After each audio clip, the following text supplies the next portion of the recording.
Welcome to the Infinite Wealth Podcast. I'm Cameron Christensen, along with our co-host Anthony Faso. We just wrapped up our interview with Cami, the Laundromat Girl, and guys, it was a good one. Anthony, you got a takeaway or two? It was a fun interview. Yeah, it's cool. To me, it's exciting to see someone, a young person, kind of getting out of the W-2 rat race and starting a business, and she's on fire. Yeah. And I will say, we were talking a little bit afterwards. I think we could have expanded more in her story because she flipped a rental property. She was in escrow on a mobile home park. I mean, I'm always curious how people make that mental switch or that pivot. A couple of takeaways were, I liked how she realized on her W-2 that she was capped on how much she can make. Right? When you're exchanging your time for money, there's only so much time you have, so you are going to be capped. So she realized to uncap it, she needed to do something different. And a lot of times we talk about real estate on here. Real estate's going to take a while, right, to really build up, but there is no cap on a business. And she bought a business and grew it and is doing great. So it's exciting, exciting to hear. She also talked about evaluating the ROI on reinvesting in the business. Like, if you buy a machine, how much is that going to cost versus how much is that going to add to the bottom line, which I think is a great thing that we all need to be thinking about when we have a business, or it even goes for rental property as well. Cam, what takeaways did you have? Yeah, there were several. Two of the highlights that I'll mention here. One is that she made a quote. I don't know exactly what it was, but she said that some of the best investments are the ones we don't take. And she had talked about looking at a mobile home park and having that deal kind of fall through. And oftentimes I think that would be a setback for a lot of people, but she instantly switched gears, went out, and she found, what ended up being just a great opportunity for her, and that matched up her skill set really well. And so I thought that was a great highlight. The other thing that I thought too, that was a really good takeaway, was her future, or her outlook for the future of laundromats is very optimistic. She gives a couple examples, but man, baby boomers are retiring. There's a lot of them that own these properties or these businesses. And so there's going to be many of them that are going to be looked to get offloaded here in the next 5 to 10 years. So tremendous opportunity in this space. And guys, again, she was a registered nurse who quit her job to buy a laundromat. She'd been working as an oncology nurse for 10 years when she decided she was ready for change. And that's when she began her hunt to pursue or to purchase a business. Now, almost 5 years later, she's found the success and lifestyle that she was looking for. And today she was here to share with you guys the possibility of leaving the 9-to-5 rat race and owning your own laundromat. Hope you guys enjoy this interview with Cami, the Laundromat Girl. If you're an investor or want to be an investor and you're looking to create passive income that exceeds your monthly expenses, then this is the podcast for you. Here on the Infinite Wealth Podcast, we combine the philosophies of Robert Kiyosaki's Rich Dad, Poor Dad, along with Nelson Nash's infinite banking concept. Welcome to the Infinite Wealth Podcast. I'm Cameron Christensen, along with our co-host Anthony Faso. And today we've got a great guest for you guys. We've got Cami, the Laundromat Girl. Cami, welcome to the show. Thank you. Thanks for having me. Absolutely. I'm excited. I'm more excited than Anthony is to bring you on and to share your story with our audience. And at the end, not only can they hear your story and how successful you've been, but he's also got an offer to maybe help them along the way too. So if you guys are listening, stick around.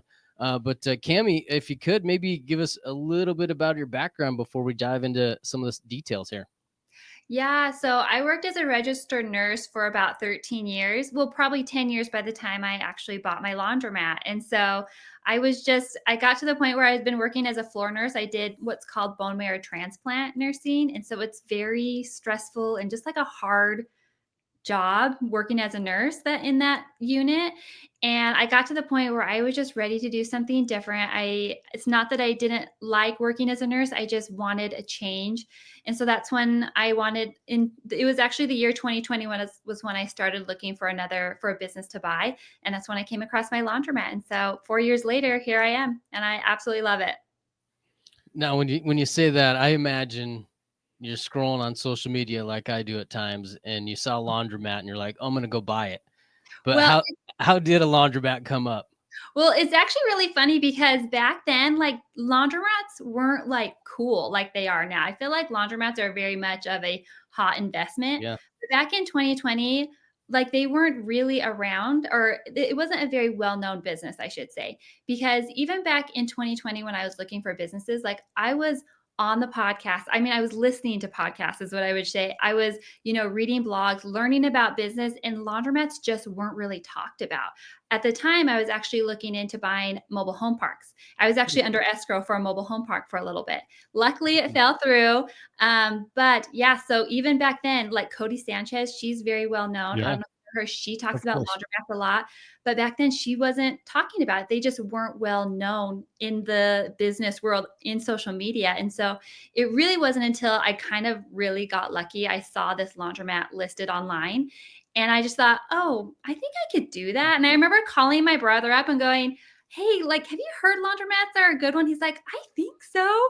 And so that's just kind of where it got started. And I started like learning about the business and I went under contract pretty quick for it.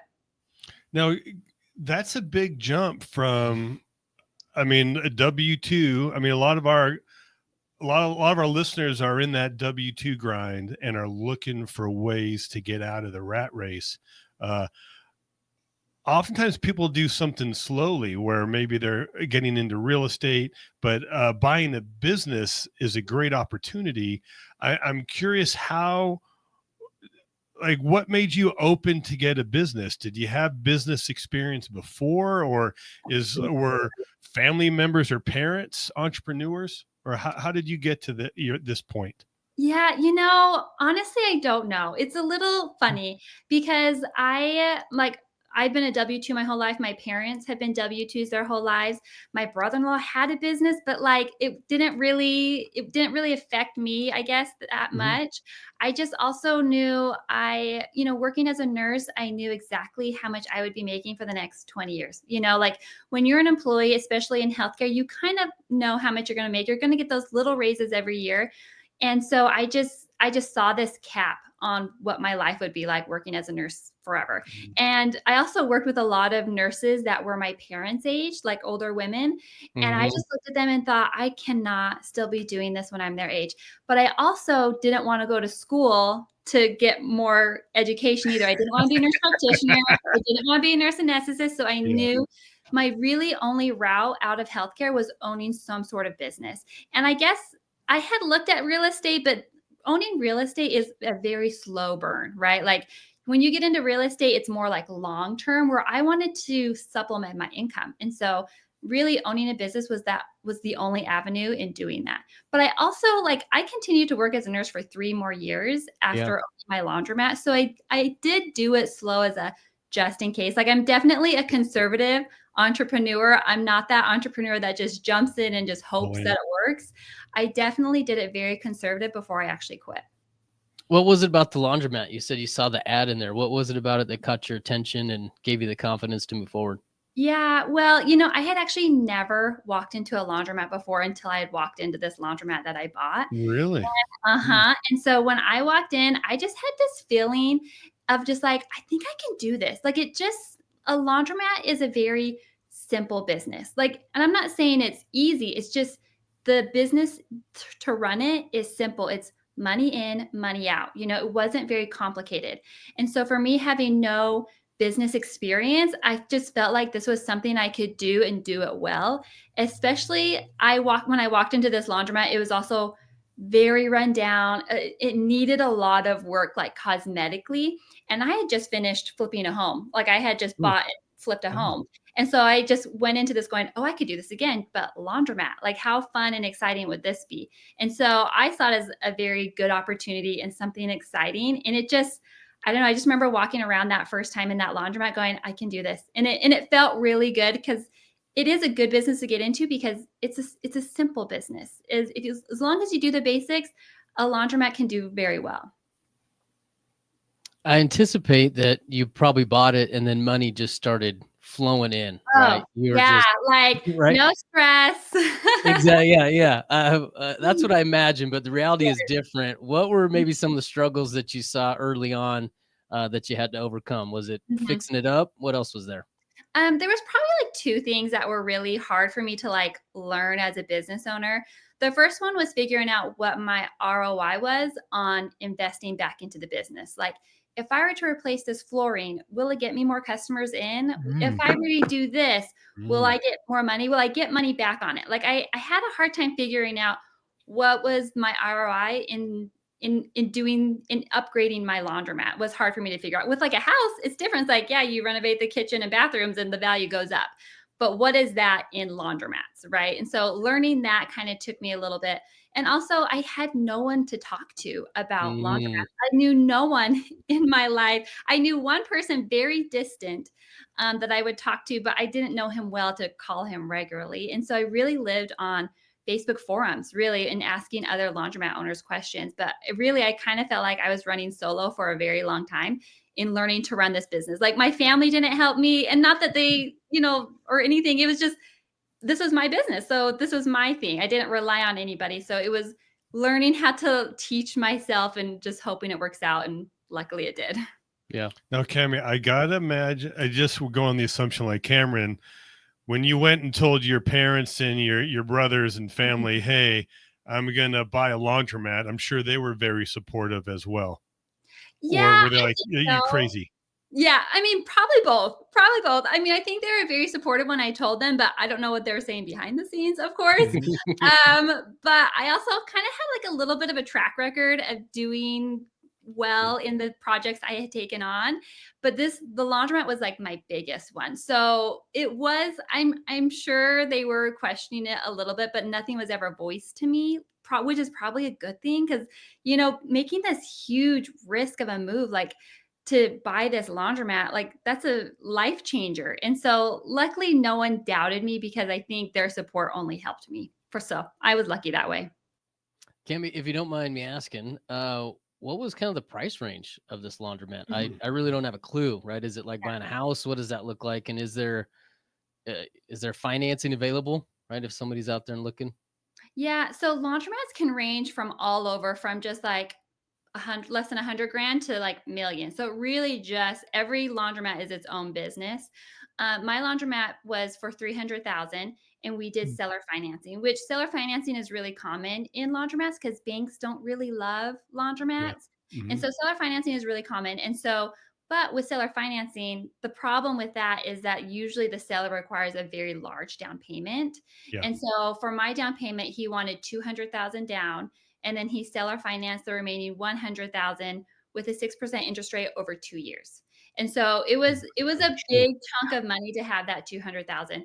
And so another thing that was a little bit of a life changer in that moment was I actually ended up, what I did is I seller financed my home, which I had already like a year prior, because I was ready to buy a business. So I had already seller financed my home. So I already had a large chunk in the bank ready to go.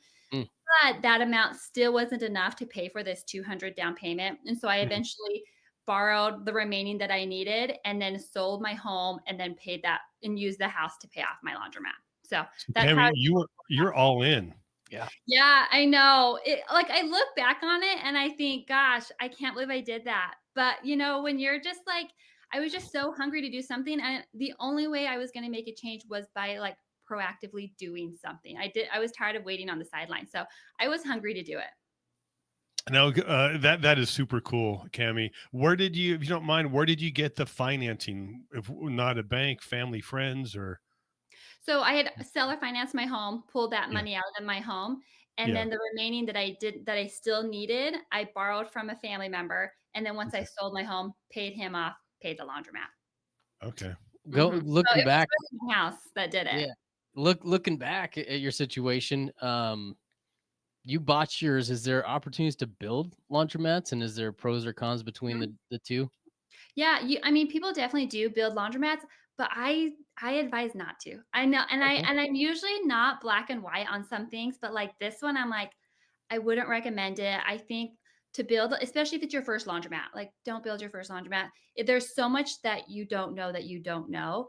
and it's very expensive. And even just to get like plumbing into the facility could easily cost you 100 grand just to get it plumbed. Wow.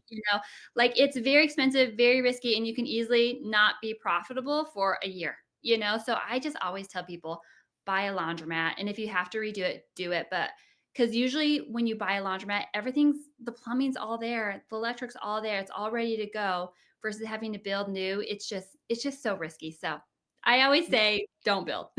Well, also, if you're building, then you're not really going to get some cash flow in For a for a long while. time. Then you need to Yeah. create a customer base. It's going Mhm. to take some time. But if Totally. you buy one existing, hopefully, in theory, we have cash flow from day one. Totally. Yeah, because usually when you buy a or when you build a laundromat, you're kind of hoping that that neighborhood can support it, right? Yep. You're just like you can do an analysis, like an economic analysis on the neighborhood, but at the end of the day, you're still hoping that you have customers that walk in the door. With an existing laundromat, you already know, hopefully, that it's making some money. People are walking in the door, and then hopefully you can just improve it to get more customers in. Now, it sounds like there's a wide range of purchase price Mhm. for a laundromat. Do you know, is there a standard um, multiple? Like typically, Mhm. maybe, yeah. Yeah, What are it's those multiples? For a laundromat, it's usually between a 3 to 5x. But because laundromats are so, like, hot right now to buy, I've seen laundromats at, like, a 6 or 7x, and which is terrible because usually people who are wanting to buy a laundromat they really want a laundromat, and so they end up paying it even though it's not worth that much, right? Like, it's definitely a seller's market right now, and so people who are buying really have to be careful on if they're buying a good deal. Like I do phone calls where people will call and we'll go over a deal. And more times than not, they are just overpriced. And so I always tell people, don't be so hungry to buy a laundromat that you end up buying a bad deal. Because I've heard this quote and it goes, some of the best investments you ever make are the ones that you don't take. And that's Mhm. real because when you buy a business, laundromat business of any kind, you're going to own that business for a while. And that bad deal is going to follow you. That X, is that from uh like Yearly net income or cash flow or Yeah, net gross? income, yearly net income. Okay. Mhm. If you generally speaking, you don't need to share your specific numbers. How long did it take you to kind of get up and running? Because I heard there's an overlap there. You bought it, you still continued to work as a nurse for 2 to 3 years there. When did you start to realize, hey, this is something I could do where I could step away from my 9 to 5? Mhm. Well, for me, the laundry so in the beginning, those first few months, I went in there and redid the flooring, redid paint, so I did a lot of renovation to it, and so I think I probably cut even those first few months, and then 6 months after buying the laundromat, I actually started this service called Pickup and Delivery, where we go out into the community, pick up laundry, bring it back, process laundry, and then deliver it. And so then Mm. the remaining 6 months of that first year is when I just really built that, and so I had to put more money into that. So really for that first year, I was kind of just living off my nursing income and just every penny I made on that laundromat, I just reinvested back into it. And so it wasn't until probably the end of the second year when I was like, "Okay, this is like it's working, it's flowing. I'm starting to feel comfortable as an owner, growing this business." And so by the end of year 3 of owning my laundromat was when I was like, okay, I can leave nursing and feel comfortable going. Awesome.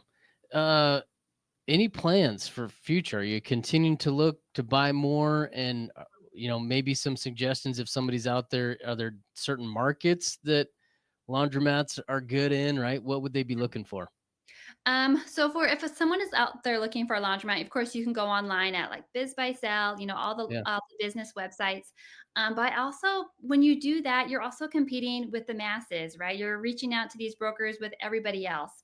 And so I would find a broker that you know or get in contact with a broker, get on their email list. And then also I would say for people to just walk into laundromats and find the laundromat owner and see if he'd be interested in the sale. And he may not be interested in that day, but he could be interested in a year from now.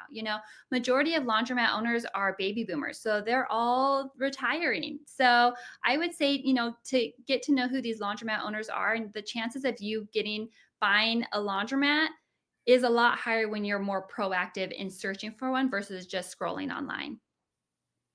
You mentioned on yours, I was kind of thinking back through a conversation that there was a pretty hefty down payment. Mhm. that came along. Is that typical then? Right? Yeah, with seller financing, it's really typical. They do Is want a it? large down payment. But if you were to go through a bank, if you were to find a bank that's willing to loan on you, I would go to like a local small bank. Like, don't go to any corporate banks because they probably won't loan for you. So find a small bank, and you may get, where you just a much smaller down payment. You can do it that way. Awesome. How much time has been required? So as you first got started, sounds like you spent quite a bit of time the first 6 months or so, even Yeah. that first year kind of renovating it. Has that time increased or decreased for you? It's definitely decreased, Good. luckily, but Good. that first year was a lot. Like, I didn't really travel that first year. Like, I kind of just, put my head to the ground and worked on this business. So the first few months, I, did the renovations, and then the remaining years when I really built up that pickup and delivery.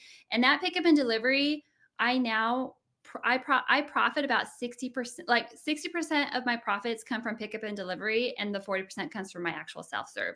So I've really been able to grow this pickup and delivery service pretty significantly in the last few years. And so I really grew that pickup and delivery service in the last few years to grow it to where it is now. And I slowly been able to hire a manager to kind of run it. I'm kind of more, I manage it from afar. I still go in about twice a week.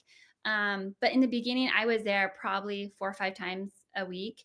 And then now that I've kind of backed off, and now the business is starting to grow, run on autopilot, I go in about 1 or 2 times a week now.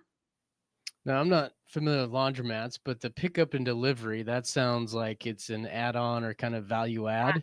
Yes, Is and I that highly recommend doing it. Yeah, that's did where you the come big. up with that idea? Where'd that come from?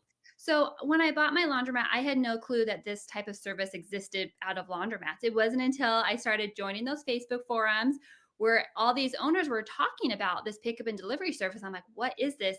And they were just talking about all the money they're making. And so I just remember thinking, how could I not do this? Especially when I already own the business. I already own the real estate. So I would Yeah. just be capitalizing on the business I already own, right? And so it wasn't, so 6 months later I launched it. And what it is in the beginning we started with residential. We would just go to people's houses, just kind of like Amazon, right? They leave their laundry out, we pick it up, bring it back, launder it, bring it back to the customer. And that's how I started. That's how you usually start with pickup and delivery, is residential. They're kind of the low hanging fruit because they're easy customers to get, because I got on Instagram, social media, and so that's really how I grew my base of pickup and delivery customers. And then about a year or two into it, commercial accounts started reaching out. And I Mm, had I hadn't even considered commercial accounts at that point.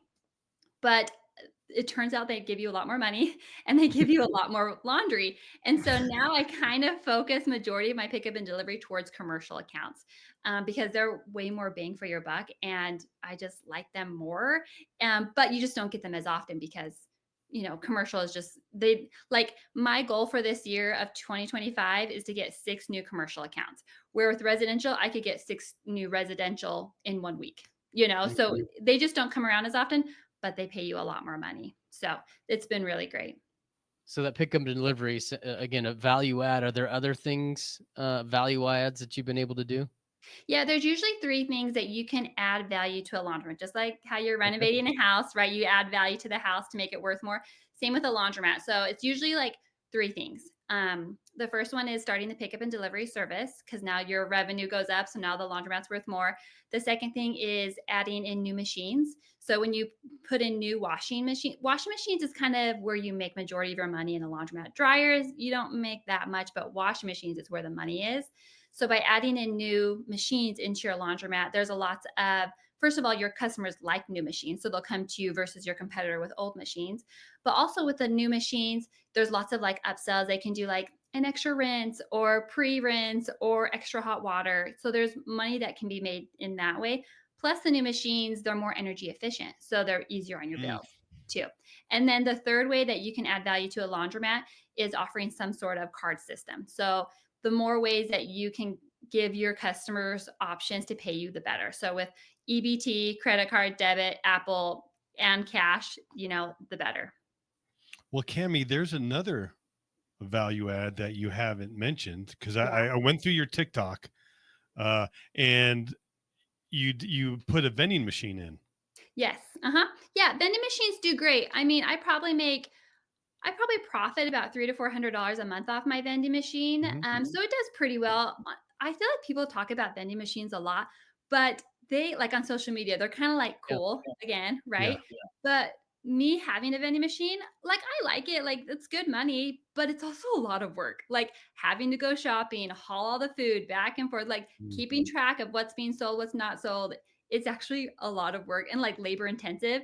And so I've learned because I bought my vending machine my first year of owning it and I was like on it. I was stocking it all the time, but I've kind of gotten to the point where I'm like, where's my time best spent? Where's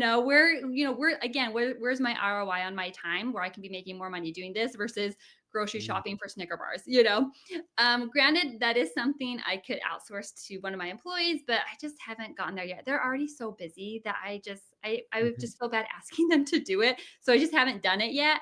But it is great, but it's like it's more of like a little bit of a cherry on top. The other ones are significantly more profits. Gotcha. Uh, I had this thought is right in real estate, everybody always counts by doors, right? How do you Mhm, measure mhm. laundromats by washers, dryers, square footage? Like, how do you measure that? And then what kind of workforce does it take Mm. to run a business, right? Is it very employee intense or can you get by with just a few? Well, if it's just a self-serve laundromat, so like no pickup and delivery, you really only need like 2 employees.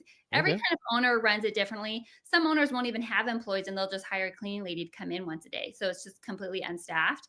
But statistically, laundromats will do better if you have an employee there because customers like to have someone to be like, hey, there's a quarter jam. Can you help me do Yeah. this? Just to have Mm. someone to talk to. So usually those do a little bit better. But that is the nice thing about just having a self-serve laundromat. I mean, because majority of business, and I think this is business in general, but the few like employees are probably the hardest part of every business, right? Like when you Yeah. have to manage employees, that's a lot of work because Yeah. I at least I feel that way. And so as a self-serve laundromat, like that's kind of the draw towards laundromats because it's not very you don't need very many employees to run it. But with the pickup and delivery, you need more because it's more labor intensive. You have to have more employees to process orders. And so I have almost 7 employees now running that, which still isn't that much, but it's still a lot. When I Yeah. have managing other people, it is work.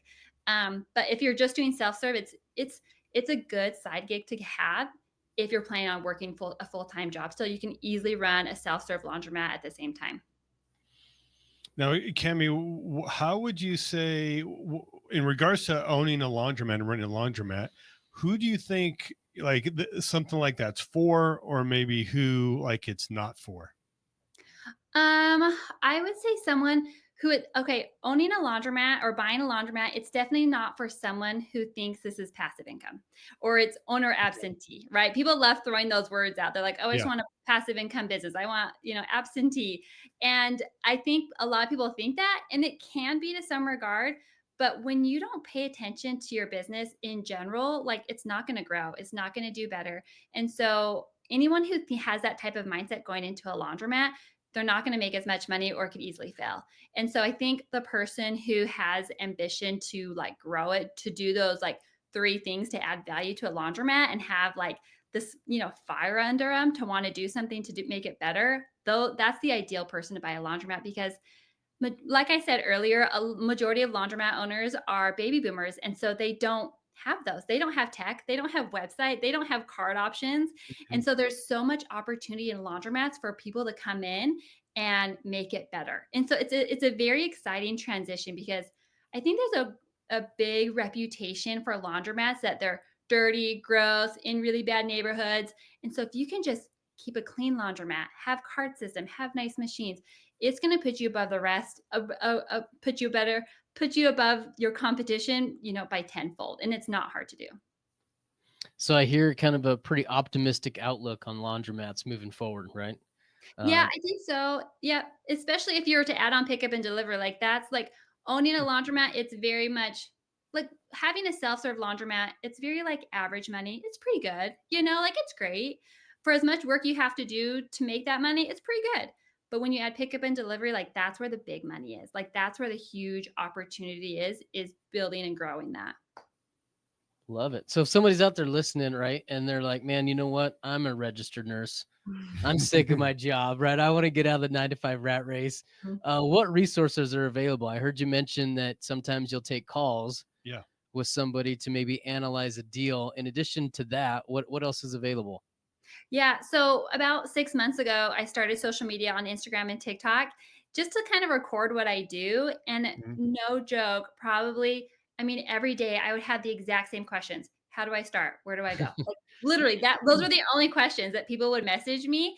And so, because I think people going into it like the idea, but have no clue where to start. It just is very overwhelming. They just don't even know.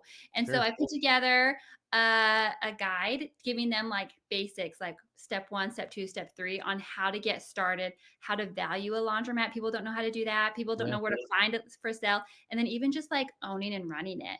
And so I put together that guide that's been really helpful. And then I also, people can book a call with me, and I probably do 2 phone calls a day. Like I stay pretty busy with it. And Okay. Mhm. it's been really good, and it's been fun to talk to people about this business because I obviously, if you can't tell, I really love it. And so it's been fun to talk to people and giving them options and ideas if they were wanting to leave their nursing job or any job of any kind. So it's been really fun these past 6 months. No, Cami, that resource of where to start and where to value, that sounds like a lot of value there. Do you mind sharing what you're charging for that? Yeah, so for the guide, I just charge $17. So it's very reasonable to do, and it just gives you concrete steps of how to get started. Yeah, That's a deal. we did a little pre-interview, and I told Cami she's undercharging for that. So True, you did. I So know. right. So if you're listening to this, go in and get that value of $17 before she raises it to maybe some hundreds or thousands. Okay. We'll But see. We'll that see. that is a great value. Thank Cami, I appreciate the way you handled that interaction with Anthony, as you handled it the very same way that I do. He you. offers advice and I completely disregard it. Yeah. So yeah, well done. Uh, It's noted. It's noted. We'll see. aw- awesome. How would somebody go about getting that guide or getting in contact with you? What's the best way for them to connect? Yeah, so I'm on Instagram at Laundromat Girl Official. I'm definitely more active on my Instagram because I'm in my stories a lot. Mhm. But I'm also on TikTok as just Laundromat Girl as well. So I'm on both of them. Perfect, perfect. We'll put the links in the show notes. And Cami, thanks so much. Yeah. Thank What you. a Thank great episode, great interview. you. And man, we wish you the best of luck moving forward. Thank you so much. Thanks for having me. Our pleasure, Cami. Thank you, and go make it a fantastic day. Take care. Thanks. If you like this video, I know you'll like this one. And if you want to learn how investors use infinite banking to increase their returns and lower their taxes, check this out. And if you have some questions and want to see if infinite banking is for you, hop on a discovery call with us. Link for that will be in the description.